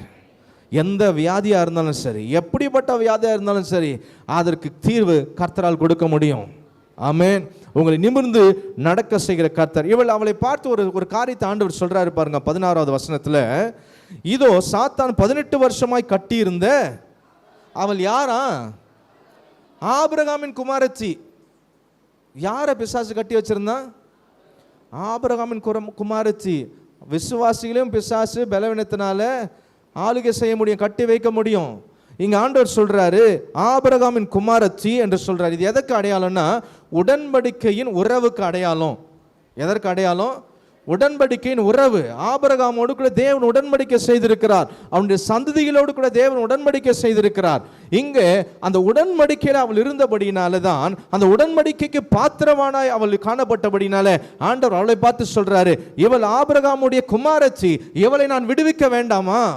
நீங்க கர்த்தரோடு செய்த உடன்படிக்கையில, ரட்சிக்கப்பட்டதான அனுபவத்தில் நீங்க உண்மையா இருப்பீர்கள் என்று சொன்னால் கர்த்தர் உங்களை விடுவிப்பதற்கு அவர் வைராக்கியம் உள்ளவராக இருப்பார். இவ என்னுடைய பிள்ளை, என் ரத்தத்தினால மீட்கப்பட்டவள், என் ரத்தத்திற்குள்ளாக உடன்படிக்கை செய்யப்பட்டவள், என் வார்த்தையினால் உடன்படிக்கை செய்யப்பட்டவள், இவளை பிசாசு ஆளுகை செய்ய நான் விடமாட்டேன், இவளை நான் விடுவிப்பேன் என்று கர்த்தர் உங்களுக்காக அவர் எழும்புகிற தேவனாய் இருக்கிறார். யூத கலாச்சாரத்தின்படி ஓய்வு நாளில் அந்த அற்புதம் நடைபெறக்கூடாது. அதனால தான் இயேசு சொல்றார், ஓய்வு நாளா என்ன, இவள் ஆபிரகாமின் குமாரத்தி ஆச்சே, இவளை நான் விடுவிக்க வேண்டியது அவசியம் அல்லவா என்று இயேசு கேட்கிறாரு. உங்களுக்காக கர்த்தர் எந்த காரியம் யார் குறுக்க நின்னாலும் அதை தள்ளிவிட்டு கர்த்தர் இயற்கைக்கு மாறாக உங்க வாழ்க்கையில் அற்புதத்தை செய்ய வல்லவராக இருக்கிறார். கர்த்தர் உங்க வாழ்க்கையில் அற்புதம் செய்யறதற்கு யாரும் குறுக்க நிற்க முடியாது, எதுவும் குறுக்க நிற்க முடியாது. ஹல்லேலூயா. இங்க ஓய்வு நாள் நியாயப்பிரமாணம் குறுக்க வந்து நிற்க முடியல, பரிசேயர்கள், வேதபாரர்கள், நியாயசாஸ்திரிகள் குறுக்க நிற்க முடியல. இயேசுவுக்கு தெரிந்தது எல்லாம் ஒன்றுதான், அவள் ஆபிரகாமின் குமாரத்தி. ஹல்லேலூயா. அப்போ நீங்களும் நானும் விசுவாசத்தின்படி ஆபிரகாமுடைய சந்ததியா இருக்கிறோம். விசுவாசத்தின்படி நாம் ஆவிக்குரிய இஸ்ரவேலராக இருக்கிறோம். ஆகவே நம்முடைய வாழ்க்கையில பிசாசு பிரச்சனையை கொண்டு வர முடியும், ஆனா அதிலிருந்து வெளியே வருவதற்கு கர்த்தர் சமூகத்தில் நாம இருக்கணும். ஹல்லேலூயா. நாம தேவனுடைய சமூகத்தில் வராதபடிக்கு, இயேசுவின் பார்வைக்கு முன்பாக வராதபடிக்கு, அவருடைய சத்தத்தை கேட்காதபடிக்கு, அவருடைய தொடுதலை உணராதபடிக்கு இருந்தா நம்முடைய சரீரத்திலும் சரி, வாழ்க்கையிலும் சரி, நாம நிமிர முடியாத ஒரு சூழ்நிலைக்குள்ளாக நாம் கடந்து போய்கொண்டே இருப்போம். இருக்கிற மிருகத்திலே ஒரே ஒரு மிருகம் தான் நிமிர்ந்தே பார்க்காது. அது எந்த மிருகம்? ஆமாம், கண்டுபிடிச்சிங்களா? சரி, இல்லையா? ஆமாம், அவைகளின் மேலே எங்களை அனுப்பும் சொல்லி கேட்டுது. ஆண்டவர் அப்படியே போங்கன்னு சொன்னார். மொத்தமாக எங்கே விழுந்துச்சு? சமுத்திரத்தில். சிலருக்கு புரியுது, சிலருக்கு புரியல. புரியாதவங்களுக்கு ஸ்தோத்திரம், புரிந்தவர்களுக்கும் ஸ்தோத்திரம். ஆமாம், அது ஒன்று மட்டும் தான் என்ன பண்ணாது, நிமிந்து பார்க்காது. ஆனால் நிமிந்து பார்க்கக்கூடிய ஒரு நாள் வரும். எப்போ தெரியுமா? ஆமாம் ஆமாம், கையும் 2 காலையும் கட்டி நடுப்புற ஒரு கொம்பை கொடுத்து தூக்கி தோலில் வச்சு கூப்பிட்டு போவாங்க. ஆமாம், தேர் தூக்குற மாதிரி. அப்போ நல்லா வானத்தை பார்த்துட்டு போவோம். அப்போ தான் அதுக்கு தெரியும், ஓஹோ மேலே இப்படி ஒன்று இருக்கோ, மேலே வானன்னு ஒன்று இருக்கா, நட்சத்திரம்னு ஒன்று இருக்கா, சூரியன் ஒன்று இருக்கா. அப்போ தான் அதுக்கு தெரியும். அப்போ தான் அது வாழ்க்கையிலே அது நிமிந்து பார்க்கல, நிமிந்து பார்க்க வச்சுட்டாங்க. அதே போல் ஆவிக்குரிய ஜீவியத்திலும் நாம் இயேசுவை சரியான விதத்தில் பார்க்காத வரைக்கும், கடைசி வரைக்கும் நம்ம ஆண்டவருடைய நன்மைகளை, அற்புதங்களை, அவருடைய மகிமையை, மகத்துவங்களை வாழ்க்கையில் அனுபவிக்கவே முடியாது. மற்றவர்கள் சொல்லுகிற காரியத்தை மாத்திரம் கேட்டுட்டு உட்கார்ந்துருக்கலாம். ஹல்லேலூயா.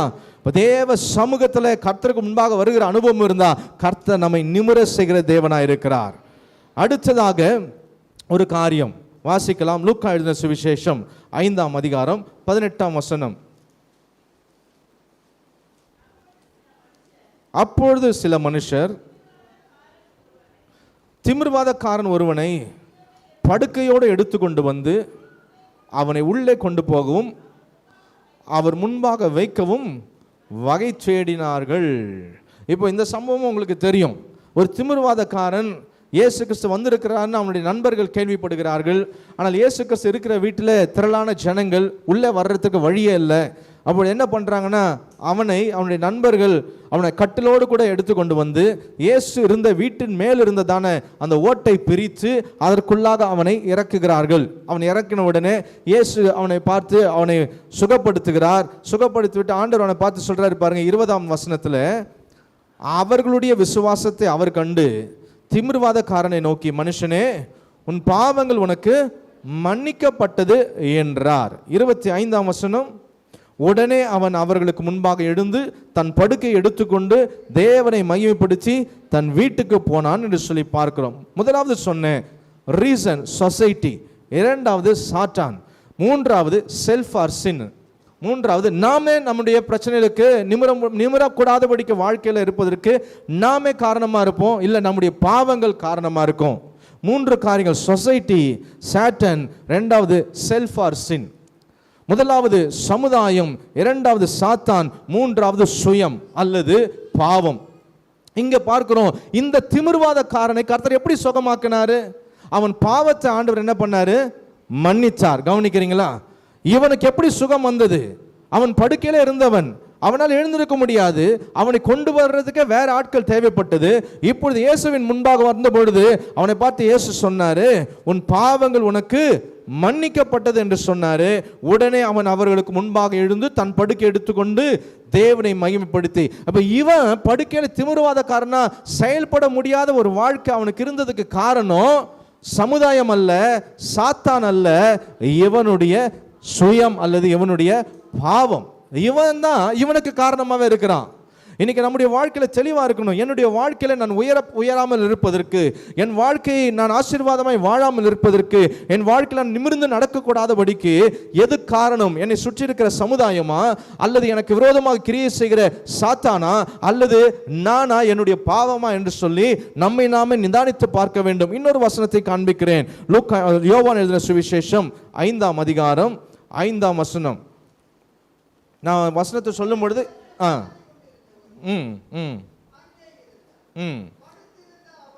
38 வருஷம், இவன் எத்தனை வருஷம்? 38 வருஷமாய் வியாதி கொண்டிருந்த ஒரு மனுஷன் அங்க இருந்தான்.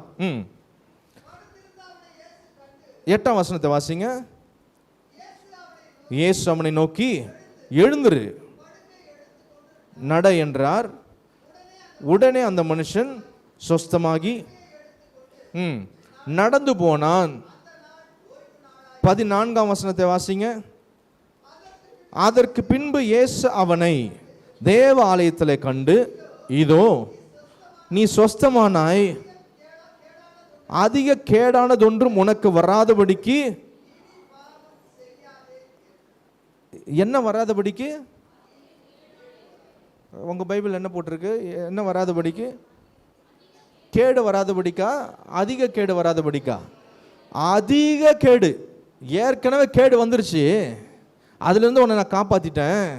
ஆனால் இப்போ அதிக கேடு வராதபடிக்கு நீ என்ன பண்ணு, பாவம் செய்யாதே ஆண்டவர் சொல்ற. அப்போ ஏற்கனவே 38 வருஷமா அவனுக்கு இருந்த வியாதிக்கு காரணம் அவனுடைய ஏதோ ஒரு தவறு, ஏதோ ஒரு பாவம். இப்போ கர்த்தர் அவன் அதுல இருந்து விடுவிச்சிட்டாரு, அவன் பாவத்தை மன்னிச்சிட்டாரு, அவனுக்கு சுகமாயிடுச்சு. இப்போ அவன் நல்ல மனுஷன் பாருங்க. இங்க கர்த்தரால் சுகமாக்கப்பட்டவங்க, நிமிர்ந்து நடக்க செய்தவர்கள் எல்லாம் தேவனை மகிமைப்படுத்தினார்கள், தேவாலயத்தில் இருந்தார்கள். ஹல்லேலூயா. இங்க அவனை பார்த்து சொல்றாரு, அதிக கேடு வராதபடிக்கு, அதிக கேடு வராதபடிக்கு மறுபடியும் என்ன பண்ணாத. அப்போ ஆண்டவர் வந்து எச்சரிக்கிறாரு இல்லையா, அங்கே ஒரு எச்சரிப்பை கொடுக்குறாரு. சிலர்லாம் பாருங்க, இந்த ரெட் லைட் இருந்தால் கூட அதை தாண்டி பைக்கை ஓட்டுவானுங்க. ரெட் லைட் இருந்தால் கூட அதெல்லாம் நான் பார்த்துக்கலாம், எத்தனையோ முறை போகிறேன்னு, அதெல்லாம் தாண்டி போவேன், எத்தனையோ முறை போகிறேன்னா போவேன் அப்படின்னு. அது ஆக்சுவலாக அது வயலேஷன், ரூல் வயலேஷன். அது அநேகருக்கு கர்த்தர் எச்சரிக்கிறாரு, எச்சரிப்பை கொடுக்குறாரு. எச்சரிப்பை மீறி மீறி மீறி காரியத்தை செயல்படும் பொழுது அது கடைசியில் என்ன தான் போய் முடியும், அதிக கேடில் கொண்டு போய் முடிஞ்சிடும். அதுக்கப்புறம் பைக் என்ன பண்ணிடுவாங்க, வாங்கிடுவாங்க, லைசன்ஸ் எடுத்துருவாங்க, அதுக்கப்புறம் ரோட்டிலேயே பார்க்க முடியாமல் ஆயிரும். ஹல்லேலூயா. ரொம்ப ஜாக்கிரதையாக இருக்கணும் பாருங்க. கர்த்தர் ஒரு காரியத்தை எச்சரிக்கிறார் என்று சொன்னால், ஒரு ரெட் லைட்டு நமக்கு எதிராக அது வந்து ஃப்ளிக்கர் ஆகுது, ரெட் லைட் இருக்குது, நமக்கு ஒரு எச்சரிப்பு வேறு விதத்தில் வருதுன்னா பி கேர்ஃபுல், ஸ்டாப், அவ்வளோதான். கொஞ்சம் லைட்டாக மூவ் பண்ணிக்கிறேன்லாம் கதையே கிடையாது. லைட்டாக மூவ் பண்ணிக்கிறேன்னு அவன் சொல்லுவான், லைட்டாக கொஞ்சம் ஓரம் வா, சார்ஜென்ட் வர்றாரு அங்கேருந்து, கொஞ்சம் ஓரம் வா, வண்டி நிறுத்து. இப்போ நல்லா புரிந்து கொள்ளுங்க, நம்முடைய வாழ்க்கையில் கர்த்தர் நம்மை விடுவிக்கிற தேவன், நிமிர செய்கிறவர். அதற்கு நம்மை நிமிரக்கூடாதபடிக்கு செய்கிற காரியங்கள், சில காரியங்களை பார்த்தோம். முதலாவது காரியம் சொசைட்டி, சமுதாயம். இரண்டாவது சாத்தான். மூன்றாவது செல்ஃப் ஆர் சின், சுயம் அல்லது பாவம் என்று சொல்லி நாம் பார்க்கிறோம். எனக்கு அன்பான கர்த்தருடைய பிள்ளைகளே, இப்படிப்பட்ட காரியங்களிலிருந்து நாம் விடுவிக்கப்படுவதற்கு கர்த்தர் போதுமானவராக இருக்கிறாரு. இப்படி நாம் விடுவிக்கப்படணும்னா, நம்ம எழுந்திருக்கணும்னா நம்ம என்ன செய்யணும்? இப்போ நம்ம பார்த்த காரியத்திலிருந்து நான் உங்களுக்கு வசனத்தை வாசிக்காம சொல்கிறேன். அந்த பாவியான ஸ்திரீ வந்து நின்ற இடம் இயேசுவுக்கு முன்பாக. கூனியா இருந்தவள் ஜெபாலயத்தில் அவள் இருந்தாள். இங்கே 38 வருஷமா இருந்தவனும், அங்கே திமிர்வாதக்காரனாய் வீட்டின் மேல் தளத்திலிருந்து கீழே இறக்கப்பட்டவனும் இயேசு இருந்த இடத்துல அவர்கள் இருந்தார்கள் என்று பார்க்கிறோம். அப்போ தேவ பிரசன்னத்திற்குள்ளே நீங்க இருக்கும் பொழுது, when you stay in his presence you will be set free.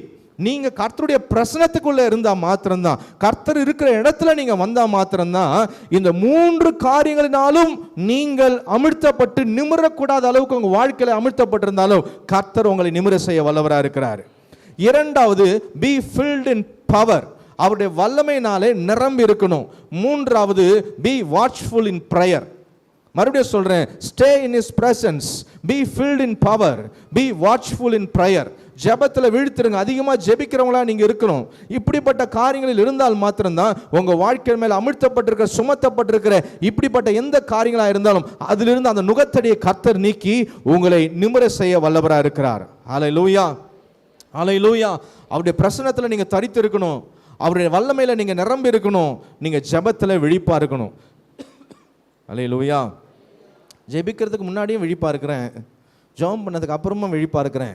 இந்த இடைப்பட்ட நேரத்தில் தான் எங்கே இருக்கிறேன்னு எனக்கு தெரியலன்னு சிலர் நினைக்கிறீங்க இல்லையா? ஜெபத்துக்கு முன்பாகவும் விழிப்பாக தான் இருக்கிறேன், ஜெபத்திற்கு ஆமேன்னு சொன்ன பிறகு எங்கேருந்து அந்த விழிப்பு வருது அதுவும் எனக்கு தெரியல. அந்த இடைப்பட்ட நேரத்தில் நான் எங்கே போகிறேன்னு எனக்கே தெரியலன்ற மாதிரி சிலர் உட்காந்துக்கிட்டு இருக்கிறாங்க. அவங்கள கேட்டால் நான் இங்கே தானே இருக்கிறேன் அப்படின்வாங்க. அப்போ ஆண்டவர் வேதத்தில் ஒரு முக்கியமான காரியத்தை சொல்கிறாரு பாருங்க. லூக்கா 21ஆம் அதிகாரம் 28ஆம் வசனத்தை வாசிப்போம். லூக்கா 21:28. மறுபடியும் வாசிங்க. இவைகள் சம்பவிக்க தொடங்கும் பொழுது உங்கள் மீட்பு சமீபமாய் இருப்பதால் நீங்கள் நிமிர்ந்து பார்த்து உங்கள் தலைகளை உயர்த்துங்கள் என்றார். நீங்கள் நிமிர்ந்து பார்த்து உங்கள் தலைகளை உயர்த்துங்கள் என்றார். இப்போ நாம நிமிர்ந்து பார்க்கக்கூடிய ஒரு காலகட்டத்தில் நாம் இருக்கிறோம். இயேசு கிறிஸ்துவின் வருகையின் காலகட்டத்தில் நாம் இருந்து கொண்டிருக்கிறோம். கர்த்தர் நம்மை ரட்சித்திருக்கிறார், நம்மை விடுவித்திருக்கிறார், நம்மை ஆசீர்வதித்திருக்கிறார்.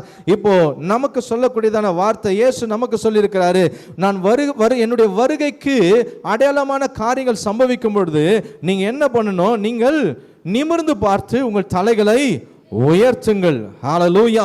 36ஆம் வசனம், ஆகையால் இனி சம்பவிக்க போகிற இவைகளுக்கெல்லாம் நீங்கள் தப்பி மனுஷகுமாரனுக்கு முன்பாக நிற்க பாத்திரவான்களாக எண்ணப்படுவதற்கு எப்பொழுதும் ஜெபம் பண்ணி விழித்திருங்கள். அல்லேலூயா. உலகத்துல வாழ்க்கையில கர்த்தர் நம்மளை நிமிர செய்கிறாரு, சமுதாயத்துல கர்த்தர் நம்மை நிமிர செய்கிறார், சாத்தானின் பிடியிலிருந்து கர்த்தர் நம்மை நிமிர செய்கிறார், நம்முடைய பாவங்களிலிருந்து சுயத்திலிருந்து நம்முடைய தவறுகளிலிருந்து கர்த்தர் நம்மை நிமிர பண்ணுகிறார். ஆனால் அவர் வருகையில அவருக்கு முன்பாக நிற்கிறதுக்கு அவர் நிமிர பண்ண மாட்டாரு. நீங்க ஜெபம் பண்ணி விழித்திருங்கன்னு கர்த்தர் சொல்றார். ஹல்லேலூயா. உலகத்துல 2 கூட்ட ஜனம் உண்டு. ஒன்று, உலகத்தின் ஆசீர்வாதங்கள் மாத்திரம் கிடைச்சா போதும், அற்புதம் வேணும், சுகம் வேணும், பண்பற்ற ஜாம் வேணும், பிரியாணி வேணும், வேற என்ன எது வேணும், இதெல்லாம் உலகத்தின் காரியங்கள், உலகத்துக்குரிய காரியம், இதெல்லாம் வேணும். இப்படிதான் 190% ஜனங்க ஏசப்பா என்னை ஆசீர்வதிக்கணும், ஏசப்பா எனக்கு சுகம் கொடுக்கணும், ஏசப்பா என் பிள்ளைய படிக்க வைக்கணும், ஏசப்பா எனக்கு வீடு கொடுக்கணும், ஏசப்பா எனக்கு காரு கொடுக்கணும், ஏசப்பா எனக்கு நல்ல ட்ரெஸ் கொடுக்கணும். இதுதான் 190% ஜனங்கள் இயேசுவிடத்தில் வருவதற்கும் இயேசுவை பற்றி கொண்டிருப்பதற்கும் காரணம். பட் பரலோகத்துக்கு முன்பாக ஆண்டவர் பெரிய ரெட் பெயிண்ட் எடுத்து 2 இன்ட்டு போட்டுருவார். No use, total waste. நீ உலகத்தில் இருக்கிறது எல்லாத்தையும் என்கிட்ட வாங்கிட்டு கடைசியில் நான் இருக்கிற இடத்துக்கு நீ வராமல் போனீன்னா நீ நரகத்துக்கு தானே போவ. அல்லேலூயா. அதனால தான் எல்லாவற்றையும் சொல்லிட்டு ஆண்டவர் சொல்றாரு பாருங்க, இனி சம்பவிக்க போகிற இவைகளுக்கெல்லாம் நீங்கள் தப்பி மனுஷகுமாரனுக்கு முன்பாக நிற்க பாத்திரவான்களாக எண்ணப்படுவதற்கு எப்பொழுதும் ஜெபம் பண்ணி விழித்திருங்கள் என்று அவர் சொல்றாரு. அப்போ இவை உலகத்துல நீங்க நிமிர்ந்து நின்றுடலாம். ஐயோ அவன் என்ன திட்டுனா, இன்னைக்கு ஆண்டவர் அவங்க முன்னாடி என்ன உயர்த்தி வச்சிருக்கிறார், அல்லேலூயா, சந்தோஷம். நான் வியாதியா இருந்தேன், என் கதை முடிஞ்சிடும்னு சொன்னாங்க, கர்த்தர் எனக்கு ஜீவனை கொடுத்தார், சுகத்தை கொடுத்தார், இன்னைக்கு ஜீவனா இருக்கிறேன், சாட்சியா இருக்கிறேன், கர்த்தருக்கு ஸ்தோத்திரம். நான் ஒன்றுமே இல்லாம இருந்தேன், ஜீரோல இருந்தது என் வாழ்க்கை, மைனஸ்ல இருந்தது, கர்த்தர் இப்பொழுது எனக்கு பல மடங்கு கொடுத்திருக்கிறார், நான் அநேகருக்கு கொடுக்கும்படியாக பொருளாதாரத்திலும் ஐஸ்வர்யத்திலும் கர்த்தர் ஆசீர்வதித்திருக்கிறார். வெரி குட், கர்த்தருக்கு ஸ்தோத்திரம். நான் வேலை இல்லாம இருந்தேன், கர்த்தர் என்னை உயர்ந்த வேலையில வச்சிருக்கிறாரு, கர்த்தருக்கு ஸ்தோத்திரம். நீ பரலோகத்துக்கு வருவியா? நீ பரலோகத்துக்கு வருவியா? அது ஒரே கேள்விதான் பைபிள் கடைசியாக கேட்குது, உங்களையும் பார்த்து என்னையும் பார்த்து. நீ நல்லா ஊழியம் செய்யலாம், நல்லா பிரசங்கிக்கலாம், பாடலாம், ஆராதனை செய்யலாம், பரலோகத்துக்கு வருவியா? இங்கே தான் முடியுது வேதம். யோசித்து பாருங்க. கர்த்தர் நமக்கு உலகத்துக்குரிய எல்லா நன்மைகளையும் கொடுப்பாரு, எல்லா ஆசீர்வாதத்தையும் கொடுப்பாரு. ஆத்மா நஷ்டப்பட்டு போனா லாபம் என்ன? நீங்க பெற்ற ரட்சிப்பு, இத்தனை ஆண்டுகள் சபைக்கு வந்தது, இத்தனை ஆண்டுகள் ஆண்டவருடைய சத்தியத்தை கேட்டது, இத்தனை ஆண்டுகள் ஆண்டவரத்தில் ஜெபித்து நன்மைகளை பெற்றுக்கொண்டது, இத்தனை ஜனங்களுக்கு முன்பாக கர்த்தர் சாட்சியா நிறுத்தினது, உலகத்தில் கர்த்தர் கொடுத்த எல்லா ஆசீர்வாதங்களும் நல்லது தான். ஆனால் பரலோகத்துக்கு வர முடியுமா? பரலோகத்துக்கு போய் சேர்ந்துருவோமா? இன்னைக்கு அநேக ஜனங்க பாருங்க, ஆண்டவரத்தில் அற்புதத்தை பெற்றுக்கொள்ளுவாங்க, அதுக்கு பிறகு ஆண்டவரை தேடி வரமாட்டாங்க. ஆமாங்க, நாங்கள் மனசில் வச்சுக்கிறோங்க, ஏசப்பா மனசில் இருக்கிறார், அவங்களுக்கு நன்மை செய்தாருங்க, நல்லது தான். ஆனால் அவங்க அப்படிப்பட்ட ஆட்களை பார்க்கும்போது என் உள்ளத்தில் மிகப்பெரிய ஒரு வேதனை உண்டாகும். உண்மையாக சொல்கிறேன். நீ ஆண்டவருடைய உலகத்தின் ஆசீர்வாதத்துக்காக வந்த, ஆனால் ஒன்னையே நீ நரகத்துக்கு நேராக எழுந்துக்கிட்டு இருக்கிறியே, ஒன்னையே நீ எழுந்துகிட்டு இருக்கிறிய, உன் ஆத்மா நஷ்டப்பட்டு போதே. ஐஸ்வர்யமான் உலகத்திற்குரிய எல்லாவற்றையும் அவன் பெற்றிருந்தால் ஆண்டவர் சொன்னார், உலகம் முழுவதையும் அவன் ஆதாயப்படுத்தி கொண்டாலும் தன் ஆத்மாவை நஷ்டப்படுத்தினா அவனுக்கு லாபம் என்ன? ஒன்றுமே இல்லையே. ஆத்மா நஷ்டப்பட்டு போனால் நரகத்துக்கு போயிருமே. அதுக்கு பிறகு மீட்பு கிடையாது, அதுக்கு பிறகு வாய்ப்பு கிடையாது, அதுக்கு பிறகு இரக்கம் கிடையாது, அதுக்கு பிறகு இயேசுவே நினைத்தாலும் காப்பாற்ற முடியாது. ஜீவனோடு கூட இருக்கிற வரைக்கும் தான் நமக்கு அந்த வாய்ப்பு. இந்த நாள் நமக்கு கிடைச்ச கடைசி நாளாக இருந்தால் இன்னைய வரைக்கும் தான் நமக்கு அந்த வாய்ப்பு. நாளைக்கு ஒரு நாள் ஆண்டவர் எக்ஸ்ட்ரா கொடுப்பாருன்னா நாளைக்கு ஒரு நாள் தான் அந்த வாய்ப்பாக இருக்கும். நம்முடைய வாழ்க்கை என்றைக்கு முடியும்னு தெரியாது. ஆனால் ஒவ்வொரு நிமிடமும் ஒவ்வொரு நாளும் கர்த்தர் நமக்கு கொடுக்குற வாய்ப்பு எதற்காக? உலகத்தின் ஆசீர்வாதத்திற்காகவே வாழ்ந்துட்டு கர்த்தரிடத்திலிருந்து உலகத்தின் நன்மையே கேட்டு வாழ்வதற்காக கர்த்தர் ஒவ்வொரு நாட்களையும் கொடுக்கல. பரலோகத்துக்கு வருவதற்கும் அவருடைய ரகசிய வருகளை எடுத்துக்கொள்ளப்படுவதற்கும் தான் கர்த்தர் வாய்ப்பு கொடுக்கிறார். ஹல்லேலூயா. ஹல்லேலூயா. சமுதாயத்திற்கு முன்பாக கர்த்தர் நம்மை நிமிர செய்கிறவர். சாத்தான் இடத்திலிருந்து கர்த்தர் நம்மை நிமிர செய்கிறவர். நம்முடைய சுயத்திலிருந்தும் நம்முடைய பாவத்திலிருந்தும் கர்த்தர் நம்மை நிமிர செய்கிறவர். ஆனால் அவர் சொல்றாரு, மனுஷகுமாரனுக்கு முன்பாக நிற்கும்படியாக, உங்கள் தலைகளை உயர்த்தும்படியாக, நீங்கள் நிமிர்ந்து பார்க்கும்படியாக எப்பொழுதும் ஜெபம் பண்ணி விழிச்சிருங்க. ஜெபம் பண்ணி விழித்திருங்க. அந்த விழித்திருங்க என்று சொன்னா ஜெபம் பண்ணிட்டு கண்ணை திறந்து பாருங்கன்னு அர்த்தம் இல்லை. அப்படி எடுத்துக்க போறீங்க. ஆண்டவரே ஸ்தோத்திரம் ஸ்தோத்திரம் ஸ்தோத்திரம் சொல்லிட்டு மறுபடியும் ஒரு கண்ணை திறந்து பார்க்கறது, அப்புறம் ஸ்தோத்திரம் ஸ்தோத்திரம்ட்டு அடுத்த கண்ணு. ஏன்னா ஆண்டவர் சொல்லியிருக்கிறாரு. சிலவங்களுக்கு புரிய வைக்கணும் பாருங்க. இந்த ஜனங்களுக்கு அதை பற்றி சொன்னால் நேரம் ஆயிரும். நிறைய பேர் வசனத்தை என்னென்னமோ நினச்சி பேசிகிட்டு இருக்கான். ஜெபம் பண்ணி விழித்திருங்கன்னு சொன்னார்ல, அதான் ஜெபத்தில் அப்பப்போ நான் கண்ணை திறந்து பார்க்குறேன், இல்லைன்னா நான் வசனத்துக்கு கீழ்ப்படியாமல் ஆயிருமே. அப்படி கிடையாது. ஜெபத்தில் விழித்திருங்கன்னா எப்பொழுதும் ஜெபம் பண்ணுறதுக்கு ஜாக்கிரதையா இருங்கன்னு அர்த்தம். ஹல்லேலூயா. ஜெபம் உங்ககிட்ட இருந்து போயிடாதபடிக்கு ரொம்ப கேர்ஃபுல்லாக இருங்க. நீங்கள் கண்ணை மூடிக்கிட்டு இருந்தால் தான் ஒருத்தவங்க கிட்ட இருந்து என்ன பண்ணிடுவோம், ஒரு பொருளை எடுக்க முடியும். நான் ஜெபம் பண்ணும்போது என் பைபிள் யாராவது எடுத்துகிட்டு போனீங்கன்னா கூட எனக்கு தெரியாது. எடுத்துகிட்டு போக மாட்டாங்க யாரும், இல்லையா? நீங்கள் ஜெபம் பண்ணும்போது அப்படி தான். எதை யார் எடுக்கிறாங்கன்னு கண்ணை மூடிட்டு இருக்கும்போது நம்ம கிட்ட இருந்து.